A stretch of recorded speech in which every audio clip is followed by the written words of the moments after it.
श्री राम समर्थ. समर्थांनी एक सुंदर असा बोध आपल्यासाठी प्राप्त करून दिलेला आहे. उपयुक्तता.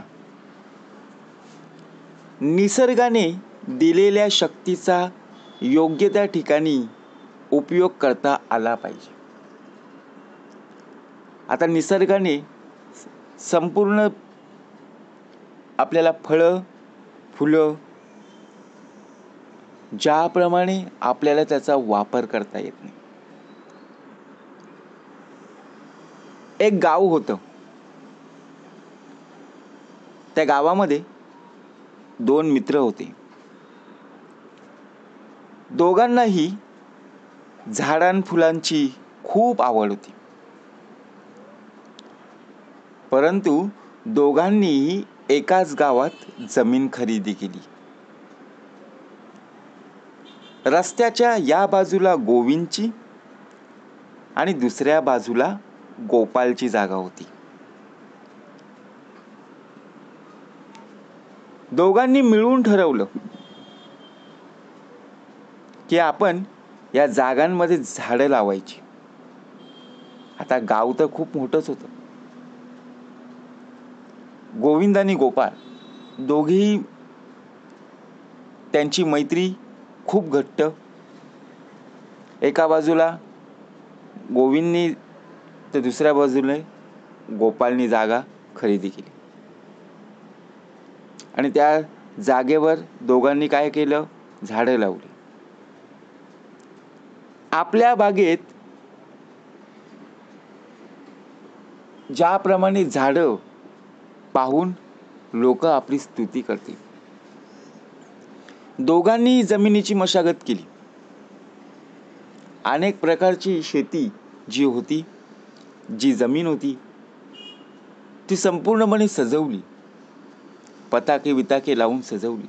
चारी बाजूला कुंपण टाकलं आणि मग तिथे झाडं लावली. रस्त्याच्या डाव्या बाजूला गोविंद उद्यान आणि उजव्या बाजूला गोपाल उद्यान असं नावं दिले. परंतु गोविंदने आपल्या जागेत फक्त सुरूची झाडं लावली. कुठली झाडं लावली? सुरूची. उंच उंच हिरवेगार सरळसोट सुरू वृक्ष वाढत गेले.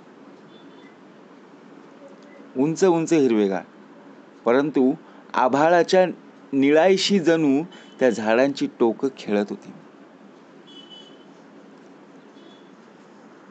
दूरवरून पाहिलं 400-500 सुरूच्या झाडांचं उद्यान फारच सुंदर दिसत होतं. रांगेनं लावलेल्या झाडांमधून गोविंदने छोट्या वाटा तयार केल्या होत्या. गोविंद उद्यान बघायला येणारे लोक खुश होऊन जात असत. नावच दिलं होतं गोविंद उद्यान आणि गोपाळ उद्यान. मग लोक सुद्धा खूप खुश व्हायची. 400-500 झाडं आणि त्या झाडांमधून वाट आणि खूप प्रसन्न असं वाटायचं. पण गोपाळनं आपल्या बागेत निरनिराळी फळझाडं, फुलझाडं लावली होती. काही फुलं होती, चमेली, जास्वंद, मोगरा, गुलाब, झेंडू. तर वड, पिंपळ, आंबा, चिंच, बोरं अशी अनेक प्रकारची झाडं झुडपं त्यांनी बागेत लावली होती. गोविंदने काय केलं? फक्त सुरूची झाडं लावली आणि गोपाळनं फळ झाडं आणि फुलं झाडं लावली. परंतु त्या बागेतून सुद्धा जात असताना खूप छान वाटायचं. फुलांचा मंद सुवास तेथे दरवळत होता. एकदा एक परदेशी पर्यटन दोन्ही जागा बघायला आला. त्यांनी पहिल्यांदा गोविंद उद्यानाला भेट दिली. जिथे सुरूची झाडं लावली होती ती बाग प्रत्यक्षपणे गोविंद उद्यान पाहिलं. बाग बघून ते खुश झाले. त्यांनी गोविंदची स्तुती केली. पण दुपार झाली. सूर्य डोक्यावर आला आणि सुरूच्या झाडाला न फळ ना सावली. त्यामुळे प्रवाशांचा बघा संपूर्णपणे त्या प्रवाशाला उन्हाचा त्रास होऊ लागला. ते लगेचच गोपाळ उद्यानात गेले. आंब्याच्या वडाच्या झाडाखाली त्यांनी विश्रांती घेतली आणि तिथल्याच काही फळांचा त्यांनी आस्वाद घेतला. म्हणजे काय, डोळ्यांनी प्रत्यक्षपणे पाहिलं ते वृक्ष उत्तमच दिसलं, परंतु आपण आपली गरज पूर्ण करण्यासाठी बघा आपण स्वतःहून नावं ठेवत असतो. आंब्याच्या वडाच्या झाडाखाली त्यांनी विश्रांती घेतली, परंतु सुरूचं झाड हे उंच असतं आणि त्यामुळे त्यांनी गोपाळच्या बागेतून जी फळं होती, फुलं होती ती काढून घेऊन गेला. मग शेवटी निसर्गाचंच आहे ना, देणे ईश्वराचे, निसर्गाची किमया आहे, परंतु दिलेल्या शक्तीचा योग्य त्या ठिकाणी उपयोग करता आला पाहिजे. आता आपल्याकडे जर समजा खूप शेती असती, बाग असते, तर आपण काय केलं असतं, बरोबर ना? प्रत्येक जण प्रत्येकाच्या शेतामध्ये, प्रत्येकाच्या जमिनीमध्ये वेगवेगळ्या प्रकारची शेती करत असतो, वेगवेगळ्या प्रकारची रोपं लावत असतो. परंतु दुसऱ्याने काय केलं हे आपण जवळून पाहत असतो. त्याने आंब्याचं झाड लावलं तर आपण सुद्धा लगेच आंब्याचं झाड लावणार. त्याने पेरूचं झाड लावलं तर आपण सुद्धा पेरूचं झाड लावणार. परंतु ते दोघं जण मित्र होते ना, एकाने दाटपणे निश्चय केला की मला काहीही नको, मला फक्त सुरूची झाडं लावायची.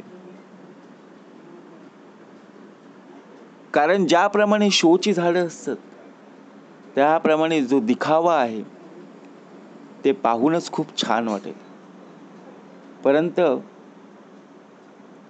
तोपर्यंत जो पर्यटन आला होता त्याने पाहिलं गोविंद उद्यान खूप छान दिसतं, स्तुती केली, परंतु जसजसा उन्हाचा पारा वाढत गेला तसतसा त्या पर्यटनाला बघा प्रत्यक्षात जिथे परदेशी पर्यटक आले होते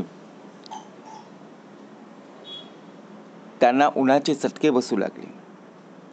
आता कुठेतरी विश्रांती घ्यावी, कुठेतरी प्रत्यक्षपणे सावली मिळावी, त्यासाठी गोविंद उद्यान सोडून गोपाळ उद्यानाकडे गेले की नाही. मग शेवटी वापर काय केला आपण, उपयोग कशाचा केला, आपल्या स्वतःसाठी. म्हणून समर्थ म्हणाले जिथे आपल्याला मिळतं ना तिथेच आपण जात असतो, परंतु निसर्गाने जेवढं काही प्राप्त करून दिलेलं आहे त्याचा उपयोग आपल्याला नक्कीच करता आला पाहिजे. आपण आपल्या एखाद्या कार्यासाठी जेवढी मेहनत करतो तसं आपल्याला फळ प्राप्त होतं. मग त्याचप्रमाणे त्या दोन मित्रांची घट्ट मैत्री बघा, परंतु कधीच कोणाची स्तुती नाही आणि कोणाची निंदा नाही. म्हणून समर्थांनी उत्तमाचा भाग दिला. आपण आपल्या पिंडामध्ये काय पेरता यावं हे स्वतःहून पाहिलं पाहिजे आणि स्वतः निश्चयाने ठामपणे उभं राहता आलं पाहिजे. जे पिंडी तेच ब्रह्मांडी. जय जय रघुवीर समर्थ.